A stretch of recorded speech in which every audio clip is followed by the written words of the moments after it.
नमस्कार, ACP network के news bulletin में आप सभी का स्वागत है। मैं हूं आपके साथ श्रुति चावला। आइए डालते हैं नजर आज की कुछ खास सुर्खियों पर। किसान आंदोलन पर आज आ सकता है अंतिम फैसला।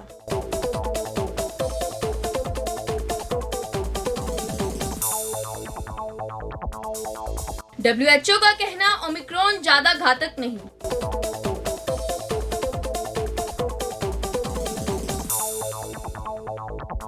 नासा की मून मिशन पर जा सकता है पहला भारतीय।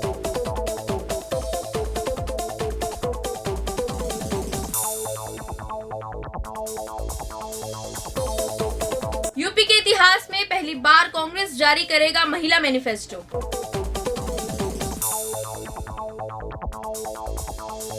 साउथ अफ्रीका के दौरे से पहले टीम इंडिया को बड़ा झटका। विस्तार से विश्व स्वास्थ्य संगठन ने कहा कि कोरोना वायरस के पिछले वेरिएंट की तुलना में ओमिक्रॉन ज्यादा घातक नहीं। यह वेरिएंट 5 साल से कम उम्र के बच्चों को अपनी चपेट में ले रहा है। साउथ अफ्रीका में ओमिक्रॉन बच्चों को निशाने बना रहा है। जी हां, आपको बता दें कि ओमिक्रॉन के नए वेरिएंट को लेकर हर रोज बड़ी खबरें सामने आ रही हैं और साथ ही साथ वर्ल्ड हेल्थ ऑर्गेनाइजेशन के चीफ साइंटिस्ट सौम्या स्वामीनाथन ने यह चेतावनी दी है और साथ ही साथ उन्होंने यह कहा है कि इस नए वेरिएंट से बच्चों और अनवैक्सीनेटेड पर्सनों में, साथ ही साथ आपको ये बता दें कि यह बच्चों में और अनवैक्सीनेटेड लोगों में इसका खतरा अधिक फैलता जा रहा है। आपको यह बता दें कि वर्ल्ड हेल्थ ऑर्गेनाइजेशन के कुछ विशेषज्ञों का मानना है कि जिस तरह साउथ अफ्रीका में बच्चों को प्रभावित कर रहा है उस तरह ये भारत में नहीं करेगा है। 26 नवंबर को साउथ अफ्रीका में आए इस वेरिएंट के बाद यह भारत तथा अन्य 38 देशों में इसका खतरा फैलता जा रहा है। इसी के साथ कैमरा पर्सन अंकुश के साथ मैं Poonam, ACP network. America space agency NASA ने अपने मून मिशन के लिए 10 ट्रेनी एस्ट्रोनॉट को चुना है। इनमें भारतीय मूल के अनिल मेनन भी शामिल होंगे। 45 साल के अनिल नासा की क्लास 2021 का हिस्सा बनेंगे। अमेरिकी स्पेस एजेंसी नासा ने अपने मून मिशन के लिए 10 ट्रेनी एस्ट्रोनॉट को चुना है। इनमें भारतीय मूल के अनिल मेनन भी शामिल हैं। 45 साल के अनिल नासा की क्लास 2021 का हिस्सा बनेंगे। अनिल अमेरिकी एयरफोर्स में लेफ्टिनेंट कर्नल हैं और स्पेस एक्स में फ्लाइट सर्जन भी रहे हैं।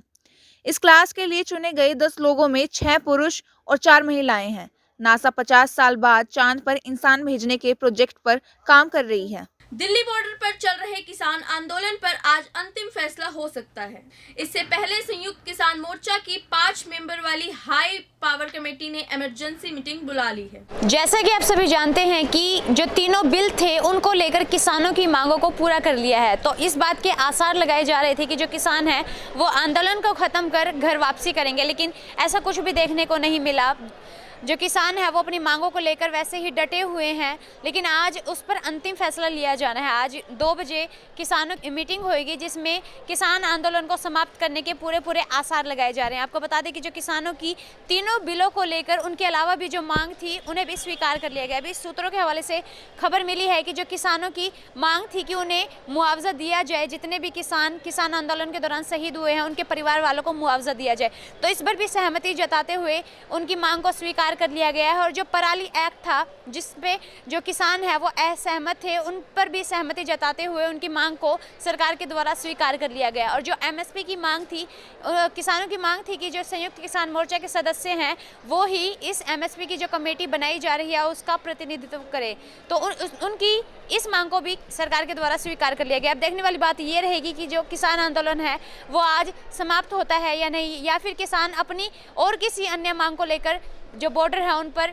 ऐसे ही आंदोलन करते रहेंगे। इसी के साथ कैमरा पर्सन हिमांशु के साथ मैं Anjali, ACP network Panipat. UP में होने वाली आगामी चुनावों को लेकर पार्टियां जोरों से चुनाव प्रचार करने में लगी हैं। इसी के चलते यूपी के इतिहास में पहली बार कांग्रेस पार्टी महिलाओं के लिए मैनिफेस्टो लेकर आ रही है।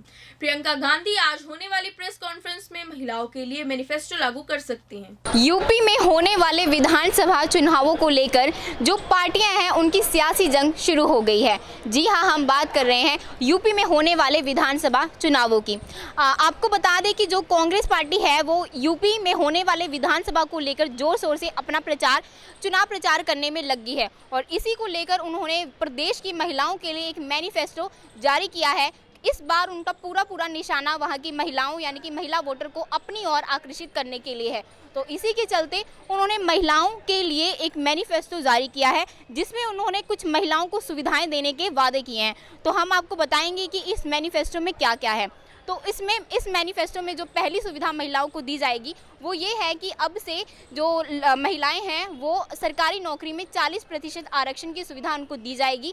इसी के साथ वो विधानसभा सीटों में भी 40% का सीट उनको दिया जाएगा और इसी के साथ 1,000 वृद्धाश्रम को दिए जाएंगे और जो प्रदेश की महिलाएं हैं उनको स्कूटी और इसी के साथ स्मार्टफोन देने के भी वादे किए हैं। और ये तो रही वादों की बात, वहीं जो दूसरी तरफ बीजेपी पार्टी है वो भी जो महिलाओं को अपनी ओर आकर्षित करने के लिए कहीं भी पीछे नहीं रही है। जो बीजेपी सरकार है उसने भी महिलाओं को बहुत सारी सुविधाएं देने के वादे किए हैं। तो इस समय जो पार्टियां हैं उनका मेन मोटिव महिलाओं यानी कि महिला वोटर बैंक को अपनी ओर आकर्षित करना है। तो अब देखने वाली बात ये होगी कि जो ये पार्टियां हैं ये बढ़ चढ़कर अपना चुनाव प्रचार कर रही हैं और महिला वोटर को अपनी ओर आकर्षित कर रही हैं, तो इसका क्या नतीजा निकलकर सामने आता है, क्या होता है जब इसके चुनाव होंगे, तो कौन सी पार्टी अपना यूपी पर कब्जा कर पाएगी और कौन सी पार्टी वो उस रेस से पीछे हो पाएगी, तो ये देखने वाली बात होगी।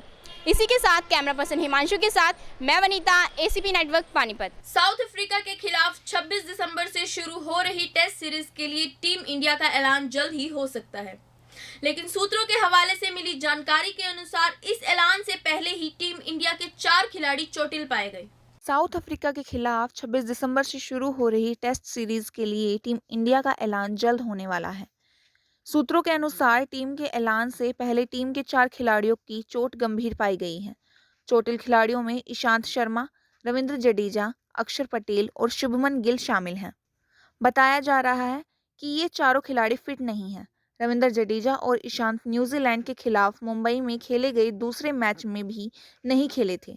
रिपोर्ट में कहा गया है कि जडेजा लिगामेंट टियर से जूझ रहे हैं, वहीं ईशांत की उंगली डिसलोकेट हो गई है। अभी तक के लिए इतना ही। हमसे जुड़े रहने के लिए देखते रहिए एसीपी नेटवर्क।